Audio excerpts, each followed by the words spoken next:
नमस्कार, बिहार तक देख रहे हैं आप और आपके साथ मैं हूं आशीष अभिनव। देखिए, चुनाव के बाद अब सबकी निगाहें इसको ढूंढने के लिए उत्साहित है कि आखिर एग्जिट पोल में क्या हुआ है। देखिए, बिहार तक का जो एग्जिट पोल है अब सबके सामने 243 विधानसभा सीट का एग्जिट पोल हम आपको दिखाने जा रहे हैं। वीडियो सेक्शन में आप आइए और आप अपने विधानसभा को ढूंढिए, आपको आपके विधानसभा का एग्जिट पोल मिलेगा और पता चलेगा कि वहां से कौन चुनाव जीत रहे हैं। हालांकि यह अनुमान है, एग्जिट पोल फाइनल नतीजे नहीं होते हैं। फाइनल नतीजे के लिए आपको 14 नवंबर को इंतजार करना पड़ेगा, बिहार तक देखना पड़ेगा। बहरहाल चलिए आगे बढ़ते हैं। हम सीट की बात कर लेते हैं। बेतिया सीट, रेणु देवी यहां से चुनाव लड़ रही हैं।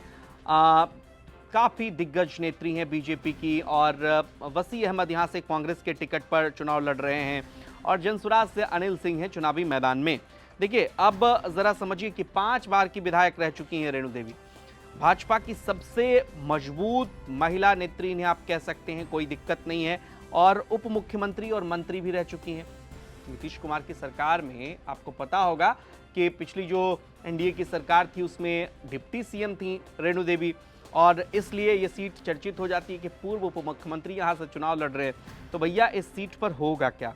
तो चलिए हम आपको बताते हैं। थोड़ा सा लेकिन धैर्य रखिए, 2020 का परिणाम समझ लीजिए और इस चुनाव का ट्रेंड समझिए जिस हिसाब से वोटिंग हुई है।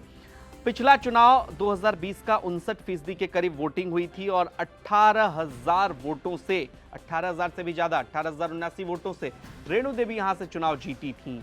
लेकिन इस बार का मुकाबला कांटों का है, और रेणु देवी यहां से आपको बता दें कि रोहित सिकारिया निर्दलीय चुनाव लड़ रहे हैं। बड़ा नुकसान पहुंचाने के आसार दिख रहे हैं।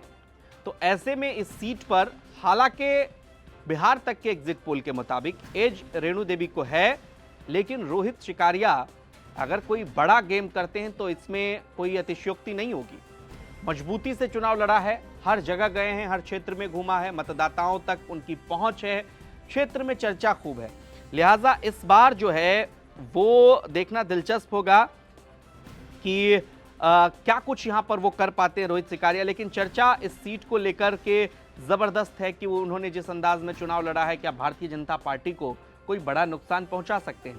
बहरहाल एग्जिट पोल है ये, और 14 नवंबर को जब चुनाव परिणाम आएंगे तो उस दिन हम आपको बता पाएंगे कि यहाँ पर त्रिकोणीय मुकाबला है या फिर यहाँ के समीकरण में बाइपोलर हो जाएगा सारा मामला। लेकिन रेणु देवी को बिहार तक के एग्जिट पोल के मुताबिक एज है।